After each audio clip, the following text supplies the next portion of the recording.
¿Qué pasa cuando las reglas del juego financiero de repente se rompen? Imagina un día en el que todo, absolutamente todo, desde lo más arriesgado hasta lo que se supone que es más seguro, se va a pique. A la vez. Pues bien, eso es justo lo que vamos a desgranar hoy. Un crash total que en apariencia desafiaba toda lógica. La cosa arranca con el Bitcoin. Cae un 18%. A ver, una cifra así para el mundo cripto, que es súper volátil, podría ser casi un día más en la oficina. Duele, sí, pero no es algo impensable. Hasta aquí, bueno, todo más o menos normal. Pero ojo, porque aquí es donde la historia da un giro que te deja loco.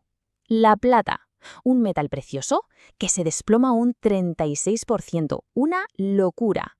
Fue el peor día de toda su historia. Y claro, de repente, las reglas que creíamos conocer empiezan a hacerse añicos. Y para rematar, el golpe de gracia. El oro. Sí, el oro, el refugio seguro por excelencia al que todo el mundo corre cuando hay crisis, pues se hundió un 16%. Mira, cuando hasta el oro se rinde, es que no estamos hablando de una simple caída. Algo mucho más gordo está rompiendo el sistema por dentro. Entonces, claro, la pregunta del millón es inevitable. ¿Por qué? ¿Cómo es posible que todo, desde el Bitcoin hasta el oro, se derrumbe a la vez? Esto, desde luego, no fue una casualidad. Hay un mecanismo invisible, una especie de hilo conductor que conectó todas estas caídas. Y lo que vamos a hacer es descubrir cuáles. Para entenderlo, lo primero es asumir la magnitud de lo que pasó. Esto no fue una corrección de mercado, ni mucho menos. Fue una caída libre, perfectamente sincronizada, que se llevó por delante todo lo que pilló. Daba igual si eran acciones tecnológicas, criptomonedas o los supuestos activos refugio.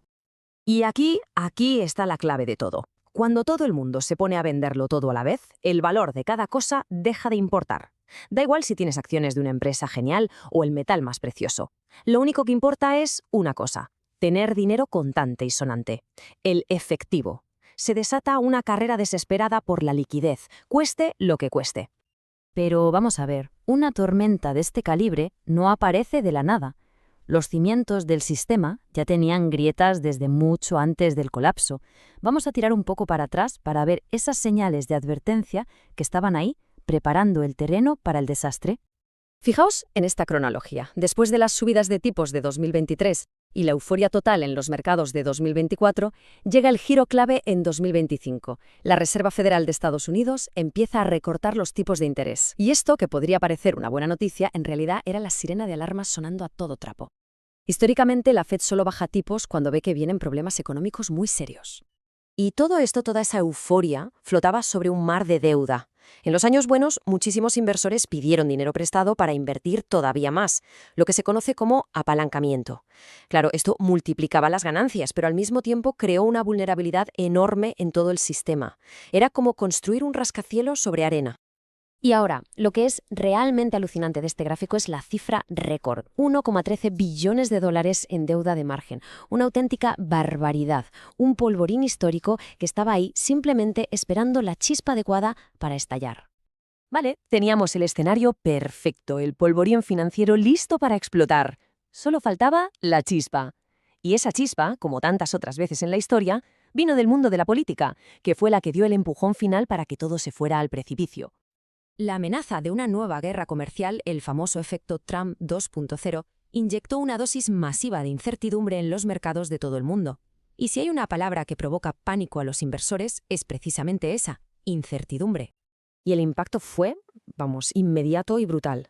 Como se ven los datos, los principales índices se desplomaron en cuestión de 48 horas. El Dow Jones, el S&P 500, el Nasdaq, caídas de casi el 10% que significaron una destrucción de riqueza a una velocidad que casi no se había visto nunca. Venga, que ahora llegamos al meollo del asunto, al núcleo del misterio.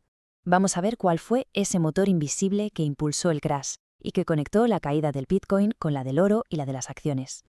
Pues ese motor tiene un nombre: margin call, o llamada de margen. Para que nos entendamos, es como si el banco te llamara para decirte que el valor de lo que has puesto como garantía ha caído y que necesitan más dinero. Pero ya, no es una sugerencia, es un ultimátum. Si no pones el dinero, el broker vende tus activos a la fuerza. Es el punto en el que el inversor pierde por completo el control. Y esto es lo que crea un círculo vicioso que es devastador. El mercado cae un poco por la noticia política y eso activa las primeras margin calls. Esto obliga a la gente a vender activos, lo que hace que el mercado caiga todavía más. Y claro, esa nueva caída provoca aún más margin calls Y así una y otra vez.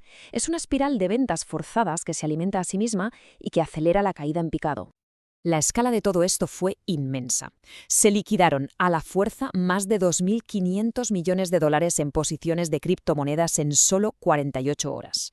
Cientos de miles de posiciones cerradas no porque sus dueños quisieran, sino por pura obligación. Y esta cita, la verdad, lo clava. Conecta la mecánica fría y calculadora del mercado con una verdad que no pasa de moda: la emoción humana, el pánico, la codicia. Esa es la variable final, la más impredecible de toda la ecuación. Una vez que empiezan las ventas mecánicas, la psicología humana entra en juego y le echa más gasolina al fuego. El pánico se vuelve contagioso. Es como un virus. Y en ese momento es como si alguien le diera un interruptor gigante en el mercado. Pasamos de forma violenta del modo risk-on, que es optimismo, comprar activos de riesgo para ganar más, al modo risk-off, donde solo hay una regla: véndelo todo y corre a refugiarte en el efectivo. El miedo se apodera de todo y el dinero en metálico se convierte en el único rey. Esta montaña rusa de emociones es el ciclo del libro de cualquier inversor. Se pasa de la euforia de finales de 2024, cuando todo el mundo cree que la fiesta va a durar para siempre, a la negación, cuando empieza a caer y se dice, esto es solo una corrección sana, hasta que llega el pánico total del crash. Es el ciclo clásico que lleva a muchos a comprar en lo más alto por pura codicia y a vender en lo más bajo por puro miedo. Entonces, ¿qué nos dice todo este evento sobre el sistema financiero en el que vivimos y operamos todos? ¿Fue un accidente? ¿Algo que pasa una vez y ya? ¿O es una señal de algo mucho más profundo? Y aquí llegamos a la conclusión que la verdad es la más inquietante. Este tipo de crash no es un error del sistema, es una característica propia del sistema. Cuando se acumula tantísima deuda y tanto apalancamiento, estas liberaciones violentas de presión no son una posibilidad, son una inevitabilidad. El sistema simplemente se reinicia a la fuerza. Y esto nos deja con una pregunta final, una pregunta crítica sobre el futuro. ¿El sistema liberó presión esta vez? Sí, pero ¿cuánta más presión se está acumulando ahora mismo, justo debajo de la superficie?